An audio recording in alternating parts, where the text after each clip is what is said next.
Boa tarde, pessoal. Vamos dar continuidade com a mesa O Caminhar das Gerações no Consumo Alimentar. Tema da palestra: O Caminhar das Gerações no Consumo Alimentar. Damares Chabuder. Gastróloga e antropóloga, pesquisadora e consultora em antropologia da alimentação para negócios. Trabalha no setor de alimentos há 11 anos.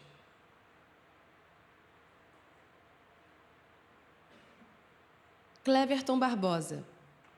Nutricionista colaborador no Grupo de Obesidade e Transtornos Alimentares do Instituto de Psiquiatria da Universidade Federal do Rio de Janeiro, pós-graduado em Comportamento Alimentar pela Faculdade IPGS, nutricionista clínico e docente em cursos sobre comportamento alimentar, transtornos alimentares e inclusão. Graduado pela FASE, em Petrópolis, com o período cursado na Flinders University, no sul da Austrália. Isabel Siciliano. Nutricionista da Firjan SESI. Possui especialização em nutrição pediátrica, escolar e adolescente pela Unesa e em gastronomia e cozinha brasileira pela Faculdade Metropolitana do Estado de São Paulo. Aperfeiçoamento em alimentação e cultura pela Escola Nacional de Saúde Pública da Fiocruz e em nutrição comportamental pelo INC. São 13 anos de experiência na criação e implementação de metodologias de educação alimentar e nutricional, incluindo atuação no programa Cozinha Brasil, promovendo transformação social através da alimentação. Seu olhar para a saúde é norteado pela integralidade do ser humano e aplicado no desenvolvimento e facilitação de conteúdos de prevenção e promoção de saúde.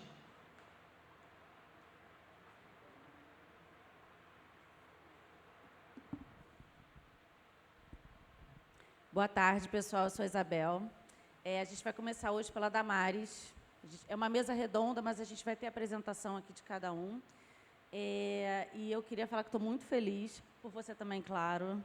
Mas é porque a Damares, gente, tem um bebê de 3 meses. E eu, como mãe de 2 crianças, eu entendo como uma grande vitória ter uma mulher com um bebê de 3 meses, uma puérpera, que está atuando profissionalmente, lindamente. O bebê dela está ali, inclusive, ó, provas concretas. Boa tarde, gente. E é um desafio mesmo trazer uma bebê para um evento, mas também é muito divertida, também é muito legal. E até comentei com a Isabel que faz todo sentido para mim agora falar sobre gerações, porque agora eu tenho uma nova geração alfa lá em casa, né? Então, eu vou precisar conhecer melhor essa geração cada vez mais, os desafios que ela vai ter para a alimentação. Então, hoje eu vou conversar com vocês um pouquinho sobre antropologia da alimentação. Não sei se vocês já conhecem esse nicho dentro da antropologia, que é a mãe das ciências sociais. E a gente vai ver, não detalhadamente, porque senão ia tomar o tempo também da fala do Cleverton e da nossa conversa toda, sobre cada geração, mas eu vou disponibilizar para vocês o material, se vocês quiserem ler detalhadamente de cada geração. O que eu vou comentar com vocês hoje são 6 fatores que nós, antropólogos, analisamos quando a gente vai gerar uma pesquisa, vai dar uma consultoria para uma empresa, para gerar insights para ela dentro desse assunto, para ela usar todas essas pesquisas de tendências, todo esse comportamento das gerações, para elas usarem dentro ali da estratégia deles como negócio. Tá ok? Então, vamos lá. Começando com os baby boomers, tá? É a geração aí mais velha que a gente tem. Então, mais uma vez, quem quiser detalhadamente ou tirar foto, pode ficar à vontade. Mando para vocês por e-mail, se vocês quiserem depois para ler com cuidado. Tá ok? Quais que são, então, esses 6 fatores que a gente olha? O primeiro, contexto sociocultural. Não analisamos somente contexto sociocultural, até porque comida não é só sociocultural, tá? Ela também é biológica, ela também é psicológica, ela é econômica, ela é política. Então, vai depender da necessidade da empresa, de qual contexto que ela precisa no momento, tá? Um estudo mais profundo. Hoje, eu trouxe sociocultural, tá? Voltando aqui, que é importante trazer para vocês. Baby boomers são 21,5% da população. Então, às vezes, a gente foca muito nos jovens, mas os idosos representam uma boa parcela da sociedade ainda. E outra, eles têm uma realidade, em geral, na média no Brasil, uma estabilidade financeira. E eles influenciam muito as gerações mais novas, tá? O interesse pela sustentabilidade, pela comida de verdade, pelo alimento in natura. Nós só estamos falando hoje sobre isso aqui no evento, sobre saudabilidade, porque é a herança deles. Porque eles tinham horta, eles comiam alimento in natura quase 100%, tá? Das refeições. Então, isso é herança deles. Então, não vamos esquecer dos velhinhos, tá? Da terceira idade ou mais. Porque hoje o que a gente come ainda de comida in natura, integral, isso ainda é um valor para a gente, graças a eles. Ok? Não vamos esquecer deles. Outro ponto que a gente olha, comportamento. Então, a nutrição, hoje, conversando com o Cleverton, super feliz que a nutrição hoje está chegando mais perto da antropologia, que olha muito o comportamento. Comentei com ele, na origem do curso de nutrição aqui no Brasil, a gente tinha elas como melhores amigas, nutrição e as ciências sociais. Por isso que a gente tem trabalhos de Josué de Castro falando sobre fome, porque ele é um dos patronos aí da nutrição e ele trouxe várias questões sociais como estudo. Com o passar do tempo, cada uma seguiu caminhos separados.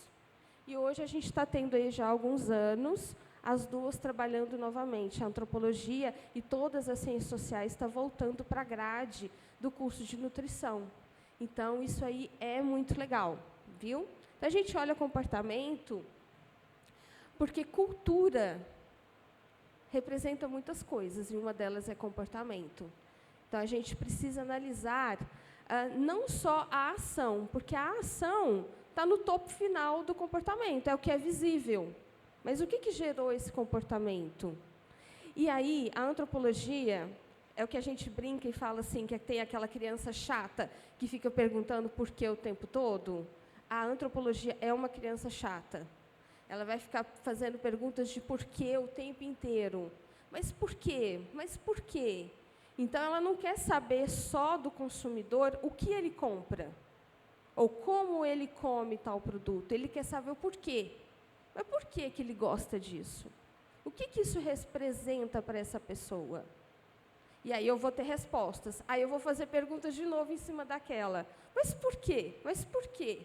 Então, eu consigo trazer para as empresas e a indústria respostas profundas das dores, das necessidades do consumidor. Eu respondo para ele e trago soluções para os problemas que estão ali aparentes, mas também eu trago soluções para problemas internos, porque, às vezes, o que eu como ou por que eu como é uma questão interna, mas também até filosófica, já é no nível hard. E aí a antropologia consegue chegar nesse nível hard com respostas. Tá? Geração millennials. Vários aqui são geração millennials, né? Se identificam aí com os millennials. 32% da população é millennial. E o mercado está muito focado nos millennials também, porque é a geração aí que está no mercado de trabalho, representa grande parte do mercado de trabalho, né? E responsável por mais de 30% do poder de compra. Porque a gente conseguiu investir mais no mercado, no nosso desenvolvimento profissional, né? A gente fez algumas escolhas mais para o lado profissional que refletiu nesse poder de compra. Então, agora eu vou falar para você por que a gente olha sentimento. O sentimento, ele é o que gera cultura. E o sentimento, antes, lá atrás, no início das pesquisas da antropologia, a gente pensava assim, como que a cultura ela acontece no cérebro e pelo cérebro, porque é aqui que acontece. Como que ela acontece no cérebro e pelo cérebro? Por que que tem no e pelo? Porque funciona assim. Primeiro, eu gero muitas questões aqui na minha mente, como indivíduo. Aí eu começo a conversar com a Isabel, eu começo a conversar com o Cleveton, igual a gente fez antes de entrar aqui, e esse compartilhamento pelos cérebros gera uma cultura. Às vezes acontece o contrário, às vezes acontece pelos cérebros, para depois fixar no cérebro, culturalmente. Só que aí, quando eu começo a pensar como indivíduo, gerando esses pensamentos, o que me faz gerar esses pensamentos é o sentimento. A origem da cultura é sentimento, tá? Mas aí, lá atrás, a gente achava que era só o cérebro que tem sentimento, mas não é. A gente tem sentimento no coração, a gente tem sentimento no intestino. A nutrição tem se desenvolvido cada vez mais, descobrindo essas coisas. E aí, quando a antropologia também começou a fazer pesquisa, junto com a neurociência, foi se descobrindo cada vez mais como que isso acontece. Então, o nosso corpo todo gera sentimentos e ele é o gerador de cultura. Grava isso, gente. Sentimento é o que gera cultura, é o que cria cultura.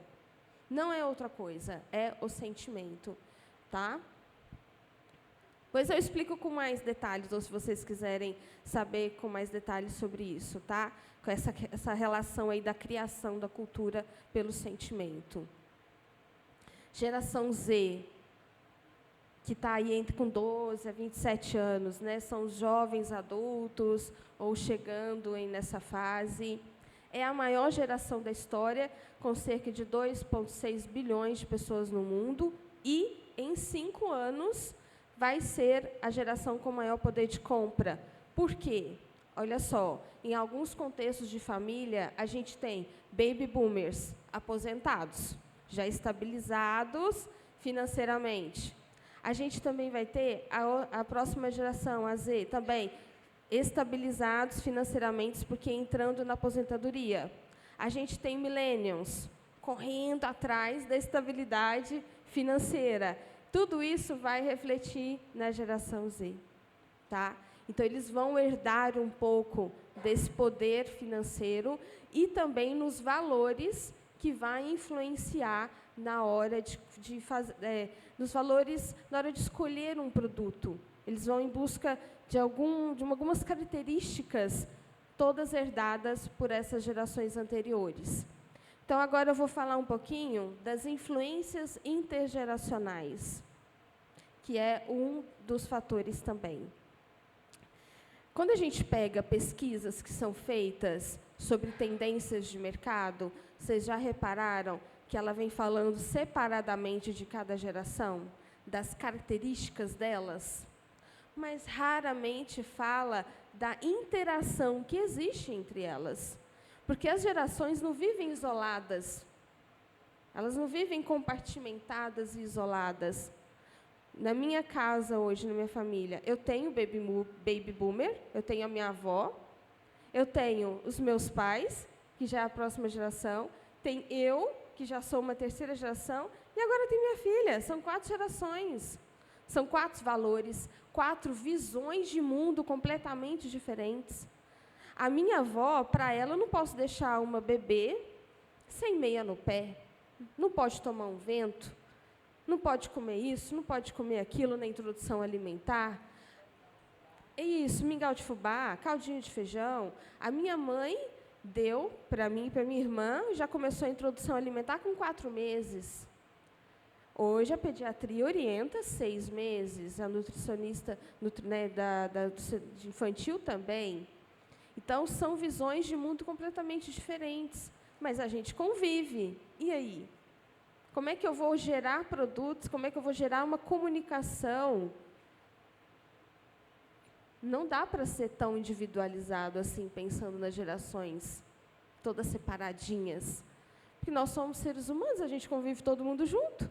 Então, essa é uma questão também, uma pergunta que eu faço para as pesquisas de tendência. Por que está todo mundo separado se vive todo mundo junto? Né? Vamos lá, geração alfa. Está todo mundo preocupado com ela. Todo mundo com medo um pouco das crianças que já nascem aí no celular o tempo inteiro, nos gamers também. E o que essa geração come, o que ela vai comer, né? Quais que são os valores que elas têm. E aí, casa muito bem o assunto que eu vou trazer para vocês, para a gente pensar e refletir um pouquinho. Estratégia. Não é a geração que tem poder de compra. Eles não trabalham, eles não estão no mercado de trabalho. Então, por isso, esse é um dos fatores que as empresas ainda não estão levando em consideração e colocar a geração alfa na estratégia. Ou até mesmo empreendedores que estão começando, às vezes já não começa pensando diretamente nela como público-alvo, mas no próximo futuro. Porque um dia nós somos millennials, por exemplo, a gente vai ser o baby boomers do futuro, não vamos? Né? E aí uma vai meio que substituindo a outra. Mas eles influenciam muito dentro de casa, nas escolhas. Né? Estima-se que a geração alfa já movimente 360 bilhões por ano, uma pesquisa da Bloomberg. No Brasil, esse valor, né, de influência que eles influenciam dentro de casa é um valor que chega a R$ 268 por mês. Uma criança faz a família gastar esse valor todo mês. Uma pesquisa do Mercado Pago. Então, eles não trabalham, eles não estão no mercado de trabalho, eles não têm poder de compra, mas eles influenciam muito as outras gerações. Eles influenciam muito nas escolhas. Então, tudo bem, não é um momento de pensar como estratégia atual, ok, dependendo do contexto da empresa, mas e para o futuro? Será que ela não vai ser a minha geração que vai comprar o meu produto? Então, eu preciso saber quais são os valores que ela está herdando das gerações anteriores. Ao mesmo tempo, eu preciso saber quais são as influências dela nas gerações mais velhas. Então, voltando, muito legal, faça pesquisa, entenda cada geração, as suas especificidades, as suas características, os seus valores, mas não esqueçam que elas vivem juntas dentro de casa.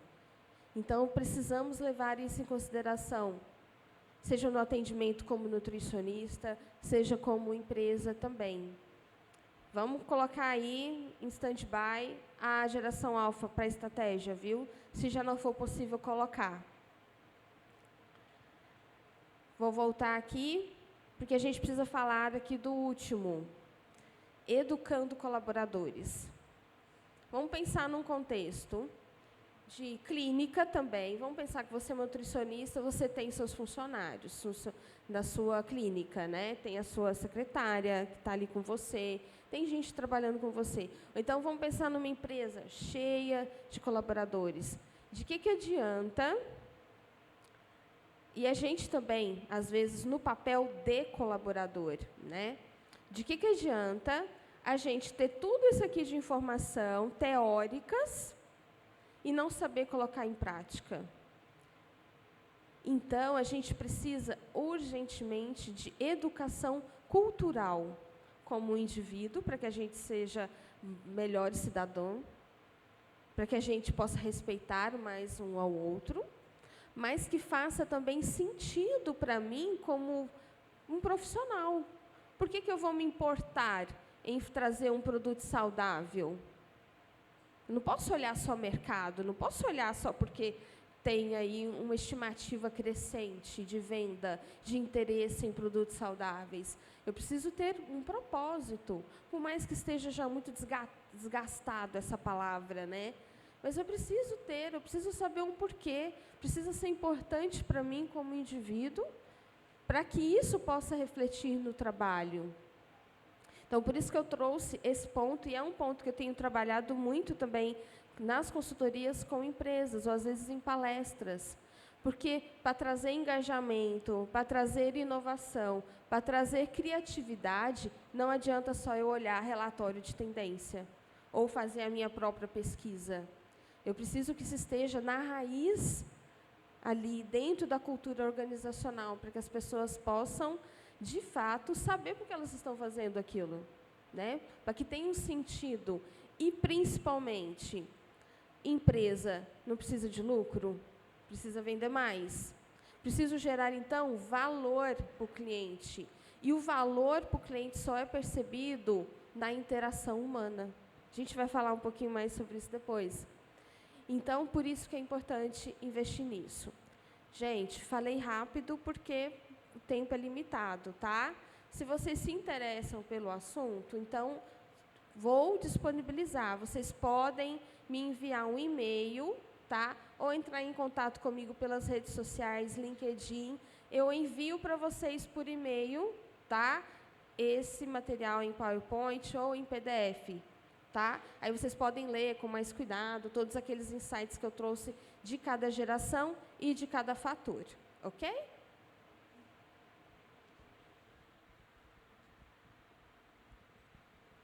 Antes de passar para o Cleverton, eu estava me lembrando aqui, né, eu falei logo aqui baixinho, você falou alto, da mamadeira, um clássico, né? Todo nutricionista já deve ter ouvido alguém falar de dar uma mamadeira de fubá para esse bebê, porque ele está muito magrinho.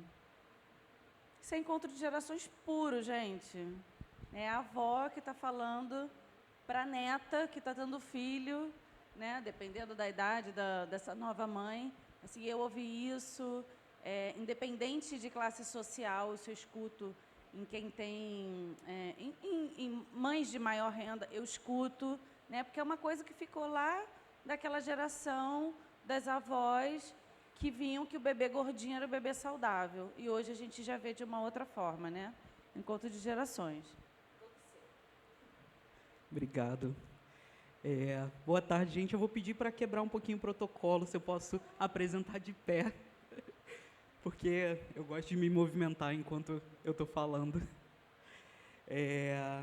Bom, começando pela minha autodescrição, sou um homem, preto de pele clara, meu cabelo é preto, crespo, meus olhos são castanhos escuros, eu sou de estatura baixa, posso ser lido como um gordo menor, e estou vestindo uma camisa listrada, vermelha e branca, paletó preto, calça creme e um tênis creme também, descolado.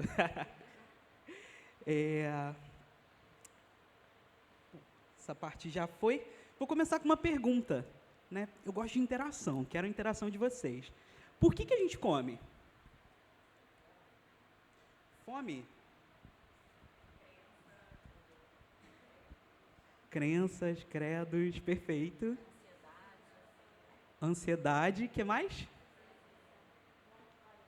Vontade, eu não entendi o que veio ali do meio. Socialização, perfeito. Perfeito. Maravilhoso. Tudo que vocês trouxeram faz parte, porque comer é um ato biopsicossocial, cultural, religioso, político.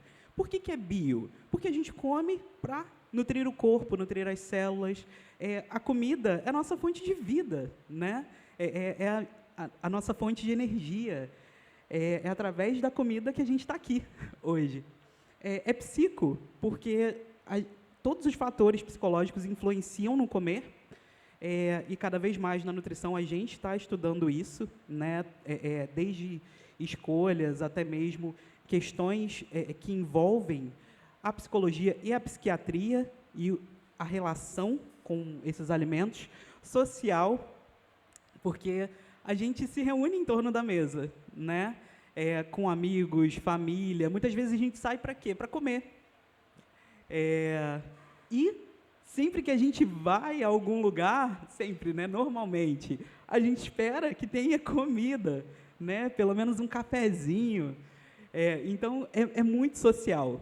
Também é cultural, não só pela comida típica de cada lugar, né?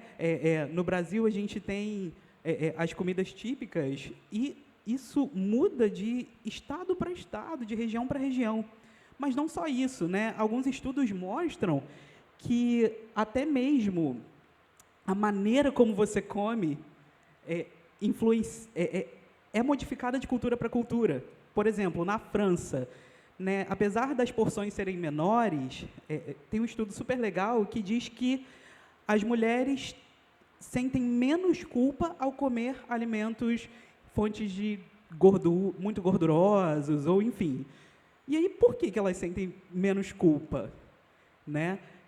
Em comparação aos Estados Unidos, por exemplo, onde a gente tem também alimentos gordurosos, óbvio, são porções bem maiores, né? Só que as pessoas se preocupam muito com o que elas estão comendo.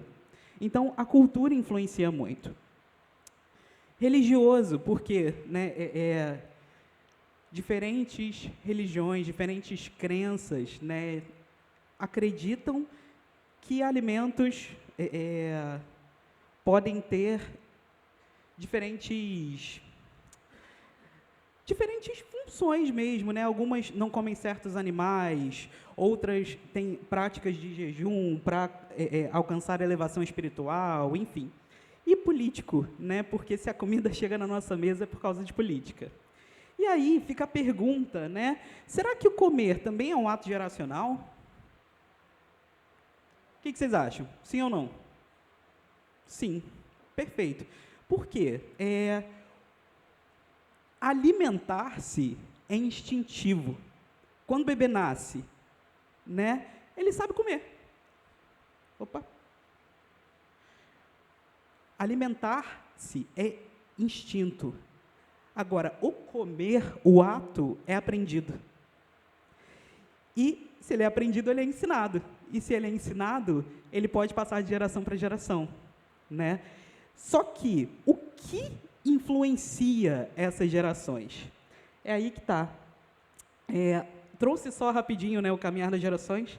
Damaris falou lindamente sobre isso, mas só para mostrar para vocês, né, que a gente tem a geração silenciosa, que normalmente é a geração dos nossos avós, bisavós, baby boomers, que pode ser dos nossos avós ou dos nossos pais, né, cada um vai visualizando isso na própria realidade. A geração X, os millennials, a geração Z e a geração Alpha. Essa daqui é a minha família, tá, gente? Minha avó, minha mãe, minha irmã, eu, meus sobrinhos. Então, dentro do meu ciclo, eu consigo ter contato com todas essas gerações e acompanhar a maneira como esse caminhar influenciou nos hábitos alimentares deles é fantástico. A minha avó já é falecida, assim como a minha mãe, mas a minha avó comia totalmente diferente do que o meu sobrinho. O que tinha na mesa da minha avó é diferente do que tem na mesa da minha irmã. E entender esse impacto é muito importante. Muitas pessoas pensam que comer é algo simples, né? Para algumas pessoas, comer é bem simples. Eu escolho o que eu quero comer, eu sento, como e pronto. Só que existem muitas questões que podem ser pensadas quando a gente fala sobre comer. Não, desculpa. Como é que eu tiro agora? Será que se eu fizer assim ele sai? Ih, acho que travou, hein? Travou, eu fui usar o laser. Foi. Destravou. Obrigado. Então, pensar o que, quanto, quando, por quê, como, onde, com quem cada geração come ou comeu, é importantíssimo e é super complexo. A gente tenta pensar nisso daqui na sua última refeição. Tenta responder tudo isso. O nosso trabalho como nutricionistas vai muito além da dieta, muito além da prescrição. O nosso trabalho como nutricionistas é entender tudo isso, né? E tudo isso faz parte de um sistema que a gente chama de atitudes alimentares. Essas atitudes, elas são objetos de estudo porque elas podem prever alguns comportamentos. O que são essas atitudes, né? São crenças, pensamentos, sentimentos, comportamentos e a relação que a gente tem com a comida. Essas atitudes, elas têm 3 componentes principais. O componente afetivo, que tem a ver com os sentimentos. Sentimento a gente não controla, ele só emerge. E aí, a gente tem as cognições, que são os pensamentos. Os pensamentos, muitas vezes, a gente não controla também, mas a gente consegue direcionar. E, por fim, os comportamentos, que é aquilo que a gente faz, o que a gente coloca em prática realmente. E é esse ciclo que cria os hábitos. E esse ciclo tem influências, tanto internas quanto externas. E eu decidi trazer uma abordagem diferente desse consumo alimentar para vocês hoje, através desses fatores externos, esses fatores ambientais. E eu escolhi falar sobre a cultura da dieta, mas ainda tem mais um ponto. Então, as atitudes alimentares, elas estão inseridas em uma cultura, que é a cultura da dieta. Essa cultura é um conjunto de crenças que pode levar a uma maior insatisfação corporal, que pode aumentar o risco de desenvolvimento de transtornos alimentares e acaba estimulando, né, a prática de dietas, a comparação da aparência, né, de jovens entre si e também a internalização de um padrão ideal de beleza, né? Esse daqui, né, essas influências primárias, elas fazem parte de uma escala de influências de 3 fatores, que é uma escala utilizada para acessar se essa pessoa tem insatisfação corporal e o que influencia essa insatisfação corporal, né? Sabendo que essa insatisfação ela é fomentada por essa cultura.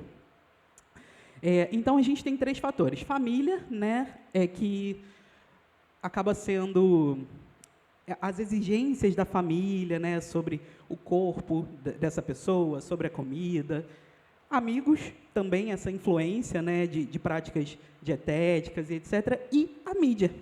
E quando a gente fala da mídia nesse questionário, é super interessante, porque ele traz um ponto muito específico, que é a moda. Os padrões de beleza, eles chegam até nós através da moda. E vocês podem falar, né? Nossa, Cleverton, que viagem, né? Como é que você chegou na moda? Olha como tudo se conecta, né?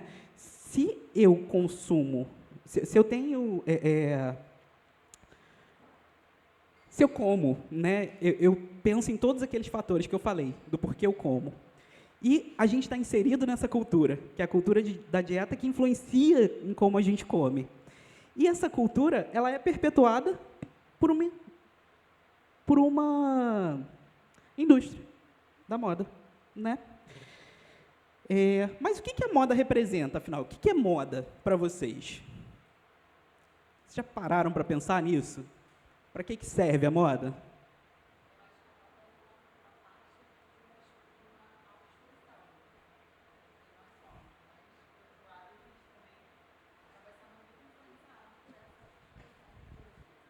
Perfeito. Autoexpressão. Mais alguém? Tem algum palpite? Gente, não tem... Você vai falar? Não? Gente, não tem uma resposta, né, única para isso, né? Mas, sim, expressão. A moda marcou muitas gerações e a gente vai olhar para a moda nessas gerações e trazer reflexões sobre o consumo alimentar, sobre como isso teve impacto, né, na vida das pessoas. Só que moda é estilo, moda é identificação, moda é personalidade, moda é dignidade. Eu não sei se vocês já pensaram sobre moda como dignidade, mas imagina só uma pessoa que chega numa loja e não encontra a roupa que ela quer vestir. Moda é dignidade. E aí, vou começar falando eu dividi, né, as décadas de acordo com as gerações, mas eu gostaria também que vocês pensassem que, visto que é uma linha do tempo, né, as gerações elas passam por todas essas mudanças na moda, né? Então, a gente tem a moda durante essa geração silenciosa, que foi a geração lá da minha avó, na década de 20, onde a gente tem o fim da Primeira Guerra Mundial. E aí, nesse momento, as mulheres querem se libertar. Elas querem parar de usar aquelas peças vitorianas, né? Aquelas saias armadas, espartilhos e etc. Então, é um período muito marcante de liberação das mulheres, onde elas passam a utilizar, né, essas roupas nesse estilo que se chama melindroso. Né? São roupas mais retas, que não marcam, mas que estimulam, né, essa liberdade e a feminilidade de uma outra forma. E aí a gente começa a falar da aceitação, né, de roupas esportivas para as mulheres e a democratização da moda. Desde lá, a gente começa a falar sobre isso, né, sobre essa democratização, que a gente ainda não alcançou. Na década de 30, a gente já vai passando por uma influência das estrelas de Hollywood. Então, a gente perde aquele padrão mais andrógeno, né, onde não marcam as curvas, etc. E aí a gente começa a observar uma maior sexualização da mulher. Né? Então, a gente tem um corte enviesado, decotes mais profundos. Então, o cinema influenciou muito nisso. E até 46, ainda nessa geração silenciosa, a gente tem a Segunda Guerra Mundial e tudo isso muda. Os tecidos ficam escassos, a moda precisa mudar, os recursos ficam escassos. Então, são produzidas roupas utilitárias e uniformes. Né? Então, é todo mundo meio que padrãozinho. E, pós-guerra, a gente tem uma invenção, que foi o biquíni. Se aproveitando dessa ideia de que os materiais estavam escassos, o que esse rapaz pensou? Né? Já que a gente tem pouco recurso, vamos fazer uma roupa pequena. E aí, tanto que o biquíni, ele foi primeiramente chamado de átomo, que era do tamanho de um átomo. Também para fazer referência a bomba atômica que os Estados Unidos jogou na... Isso, exatamente. E aí, a gente passa para a moda durante os baby boomers, né, que começa na época dos baby boomers, em 47, onde a gente tem a inserção desse new look. O que isso quer dizer? Depois desse período super escasso, onde eles não tinham recursos, onde eles usavam uniformes, os estilistas pensaram, não, agora a gente precisa produzir uma roupa com materiais requintados, a gente saiu da guerra, a gente quer comemorar isso. E aí são roupas completamente diferentes daquele uniforme, né? São roupas com cortes novos, com excesso de tecidos até. E na década de 50, a gente começa, né, a ver silhuetas elegantes, cinturas mais marcadas, vestidos e saias rodadas. E, ao mesmo tempo, a gente volta naquela moda da década de 20, né, com esse sack dress, que não marca o corpo da mulher. Ou seja, a gente já começa a observar que a moda é cíclica, né? Em meados da década de 60, a gente já entra ali na geração X, e a gente vive um período chamado Swinging 60s, que é um período muito forte culturalmente e que traz uma nova visão de moda e de identidade, especialmente para as mulheres, né, nessa época. Então, acontece essa libertação sexual das mulheres, e aí a gente começa a ver uma moda mais futurista, com novas cores, novas formas, o uso de materiais não convencionais, como vinil, exatamente. E, no fim dessa década, apareceu o estilo hippie. Durante a década de 70, o estilo hippie ele explode, né, ele entra em voga, e aí a gente tem também essa década do poliéster, com essas roupas super marcadas, super coladinhas no corpo. E esse estilo hippie, ele substitui o início da era disco, que é mais ou menos aqui. E aí a gente entra na década de 80, né, onde estão os millennials. Quem é millennial aqui? Perfeito, é bastante gente. Na década de 80, a gente começa a ter a expressão da individualidade. Então, a gente já falou, né, sobre libertação, a gente já falou sobre individualidade, tudo isso falando sobre moda. A gente já falou também como esse marco simbólico, né, nos fins da guerra, comemoração, enfim. E aí começa uma coisa muito interessante, que é a popularidade da moda fitness, que vem, gente, vocês não vão acreditar, a partir do lançamento do filme Flashdance, Dirty Dancing, esses filmes de música, né, que envolviam ginásticas e tudo mais.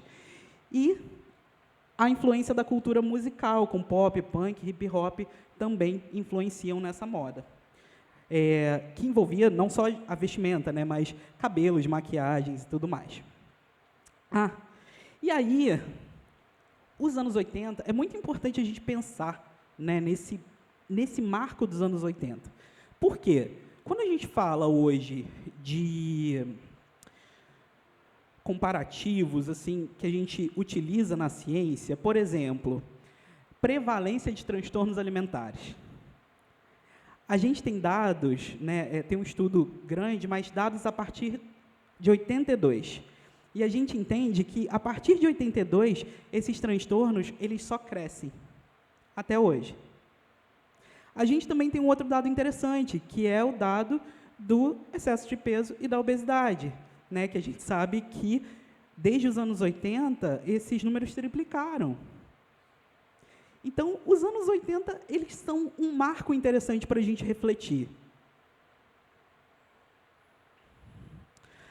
E aí, até meados de 90, a gente ainda segue nos millennials com a era das supermodels, que né, eram essas mulheres elegantes, esguias, e que ditaram muitos padrões de beleza, né? E outros estilos que são importantes, o estilo grunge, formal e o punk.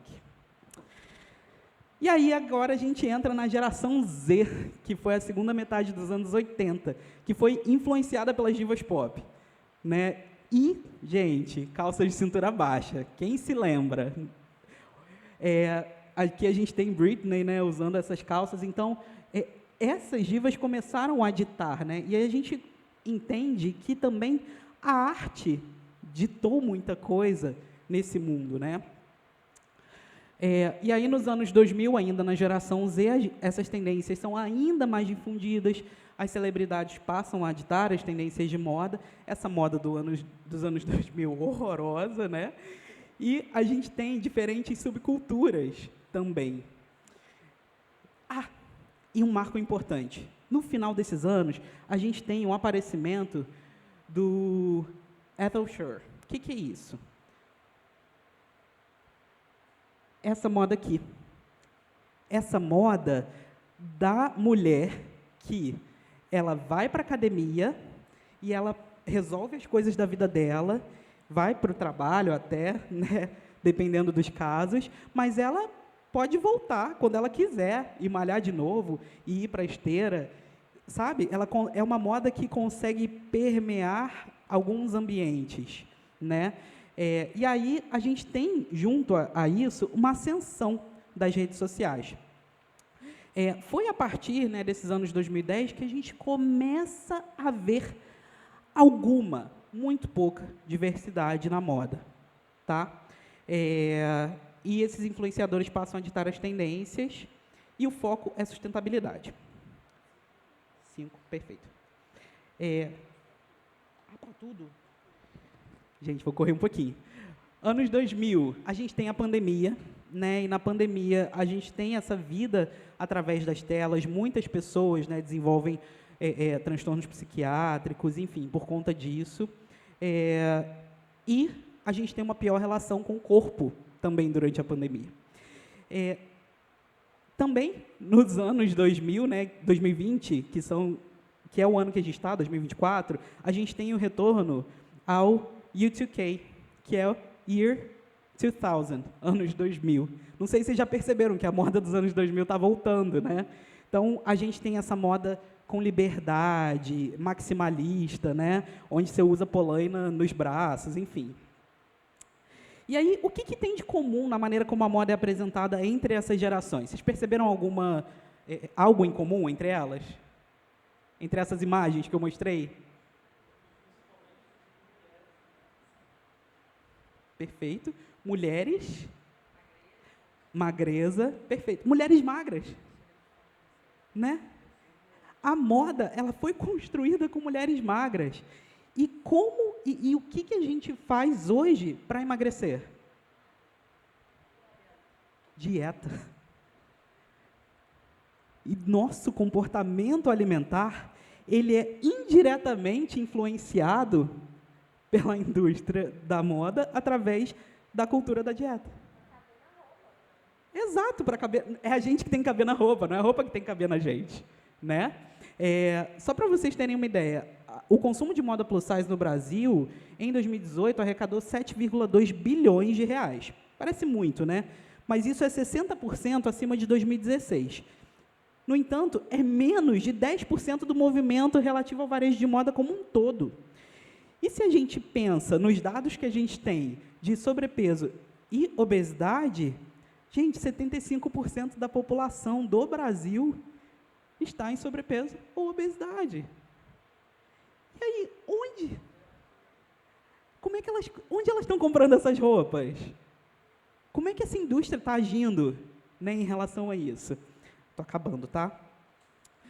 Aqui eu falo um pouco sobre a experiência de consumo de roupas plus size, mas eu vou pular, tá, só para dizer que é insatisfatório. E aí, aqui, o que as mulheres plus size, porque não é mulheres plus size, né, gente? Plus size é tamanho de roupa, não de mulher, pensam sobre o título plus size, né, nas sessões. Foi ranqueado de acordo com o que elas menos queriam ver para o que elas mais queriam ver. Então, a gente tem tamanhos especiais, super mulheres, queen, tamanho grande, mulheres plus size, sob medida, femininas plus, roupas femininas, curvilínea ou curvy, que curvy hoje a gente já acha, né? E sabe como elas queriam encontrar a seção de roupas plus size nas lojas? Através do título roupas femininas. Então, gente, a boa notícia é que a gente ainda pode incluir ao invés de excluir, né? E, para finalizar, eu trouxe também umas falas desse mesmo estudo, sugestões que essas mulheres deixaram no final, né? Que tal juntar todas as roupas para que todos possamos comprar a mesma coisa sem nos sentirmos envergonhados por encontrar a seção grande escondida atrás dos sapatos, onde ninguém pode nos ver? Não acho que deve haver seções diferentes, deveria haver apenas roupas, e as roupas normais deveriam vir em todos os tamanhos. Gente, muito obrigado. Esse é o fim da minha fala. Já vi que tem perguntas no QR Code, tá? Já estou ligada. Mas antes eu queria comentar justamente essa questão do retorno dos anos 2000, né? Ontem, gente, fui no shopping e aí tinham 3 meninas iguais, né? De 19 anos, vou chutar aqui, exatamente iguais a mim com 19 anos. A diferença ali era o tecido da calça, que hoje em dia a calça larga é jeans, né? Na minha época, 3 minutos, gente. Na minha época era de tipo nylon. Na minha época, coisa de senhora, né? Sou millennial, gente. No limite! Eu sou millennial. E aí, né, aquela questão da barriga de fora, blusa curtinha, sequinha. Gente, igualzinho. E aí fico pensando, depois desse papo todo nosso, né? A pressão que essas meninas, que até outro dia tinham a chance de usar uma calça mais alta, uma chance de uma blusa mais larguinha, da chance dessa valorização dos corpos diferentes, e agora elas estão lá lutando para caber naquela calça, naquela blusa, né? Bom, era só um comentário, eu vou ler a pergunta aqui, deixa eu ver de quem é. Não é meu celular, Carola?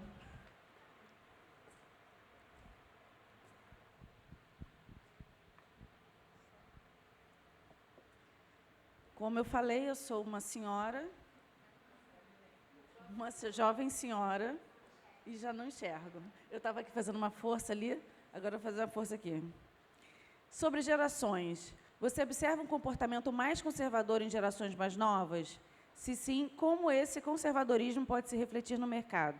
Acho que isso é para você. Existe um pouco, sim, de conservadorismo, porque, como eu disse antes, ela é herdada lá das gerações mais velhas. Mas aí a gente precisa levar em consideração recortes. O que eu quero dizer com isso? Não dá para a gente, eu te dar uma resposta olhando geral.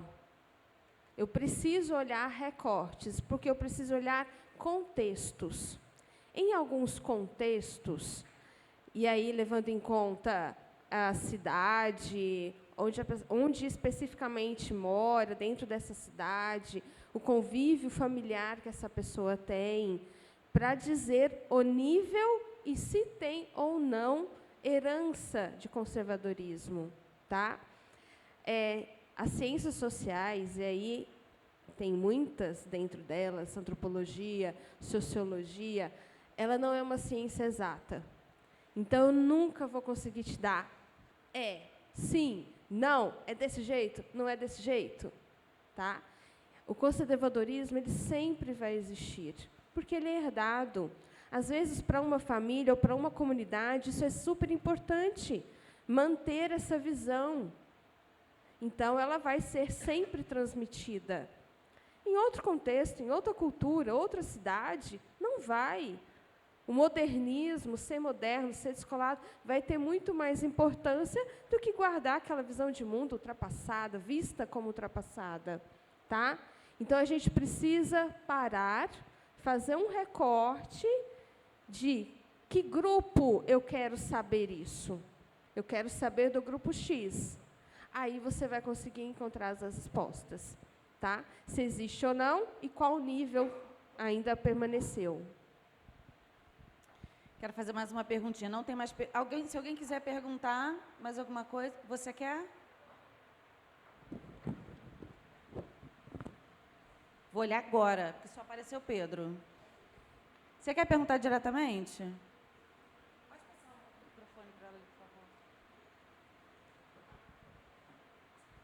favor. Oi. A minha pergunta é para você. Isso. Como é que a gente dialoga com a galera que fala e insiste em dizer que essa questão da moda plus size, enfim, todo o debate em relação às pessoas maiores é um incentivo à obesidade, aquela história da romantização da obesidade, porque a minha vontade é de... Entendeu? Queria ver como que você escreveu isso. Curiosa, gente. Vai falando.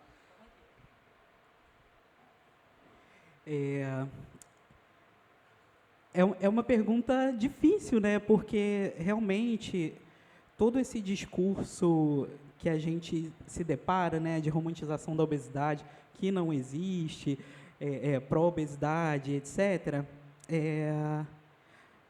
Eu acredito que a primeira coisa, um ponto interessante é a gente falar sobre aquela dignidade que eu falei no início, né? Por quê? Se essa pessoa, né, ela precisa fazer atividade física, né? Porque todos precisamos, não porque, né, ela, enfim, é uma pessoa com obesidade, todos precisamos, mas se ela precisa, tá? E ela não tem roupas que caibam nela para que ela vá se exercitar, como é que ela faz isso? Se ela precisa sair de casa, ela precisa se sentir bem, ela precisa ter autoestima. Se ela não tem uma roupa que a agrade, como é que ela faz isso? Então, cada vez ela fica mais reclusa. Esse é um discurso de reclusão, na verdade, né? Não é dessa forma que a gente trata a obesidade, né? Então, eu acho que, dessa maneira, né, falando sobre dignidade, a gente consegue chegar em algum ponto. Não sei se eu te respondi. Gente, arrasou. Olha só, infelizmente, nosso tempo está encerrado. Próxima palestrante maravilhosa está aqui também, eu não vou tomar o tempo dela. Então, alguém tem mais alguma pergunta? Então, vou guardar nossas perguntas nosso bate-papo lá fora. Obrigada, gente.